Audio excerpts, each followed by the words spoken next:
Rail দপ্তরের উচ্ছেদের নির্দিষ্ট সময়সীমা শেষ হতেই নবদ্বীপ স্টেশন রোডে থাকা বিভিন্ন দোকানপাট সরিয়ে নিতে শুরু করলো হকাররা। শনিবার সকালে রেল দপ্তরের আধিকারিক ও রেল পুলিশের উপস্থিতিতে নবদ্বীপ স্টেশন রোডে থাকা অসংখ্য দোকানপাট সরিয়ে নেওয়ার কাজ শুরু করে রেলের জায়গা দখল করে থাকা স্ট্রিট হকারেরা। রেল দপ্তর সূত্রে জানতে পারা যায়, নবদ্বীপ স্টেশন রোড এলাকায় রেলের জায়গা দখল করে থাকা একাধিক দোকানকে সরিয়ে ফেলার জন্য সম্প্রতি 3 বার লিখিত নোটিশ জারি করা হয়। সর্বশেষ নোটিশটি ছিল 3রা ডিসেম্বর। এরপরেও মৌখিকভাবে আরও 3 দিন বাড়িয়ে 7ই ডিসেম্বর সকাল 10:30টার মধ্যে সমস্ত দোকানপাট সরিয়ে নেওয়ার নির্দেশ জারি করে রেল দপ্তর।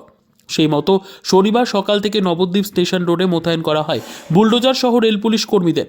যদিও হকাররা নিজেরাই নিজেদের দোকানপাট সরিয়ে নেওয়ার বুলডোজারের প্রয়োজন পড়েনি। এ বিষয়ে উচ্ছেদ হওয়া এক স্ট্রিট হকার কি জানালেন শোনাবো। খুলে নিলেন কেন? রেল প্রশাসনের চাপে। এরা কি নোটিশ জারি করেছিল? হ্যাঁ, নোটিশ জারি করেছে।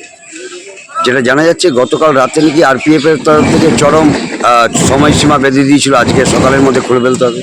হ্যাঁ, তাহলে পরবর্তীতে আপনাদের এই রুজি কিভাবে চলবে সে ব্যাপারে কোনো রেল কর্তৃপক্ষ রেল ভেবেছে? প্রশাসন কথা দিয়েছে, আশ্বাস দিয়েছে আমাদের জন্য কিছু একটা চিন্তা ভাবনা করবে।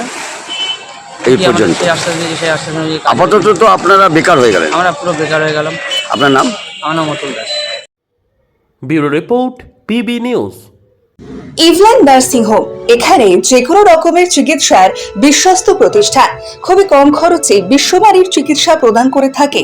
আপনাদের পরিষেবার জন্য এখানে 24 ঘন্টা জরুরি বিভাগ, এছাড়া স্বাস্থ্য সাথী কার্ডেও পরিষেবা প্রদান করা হয়। আজই যোগাযোগ করুন ইভল্যান্ড নার্সিং হোমে। ঠিকানা নবাবহাট মোড়, বর্ধমান। ফোন নাম্বার মনে রাখবেন 9434383966 অথবা 7908496820।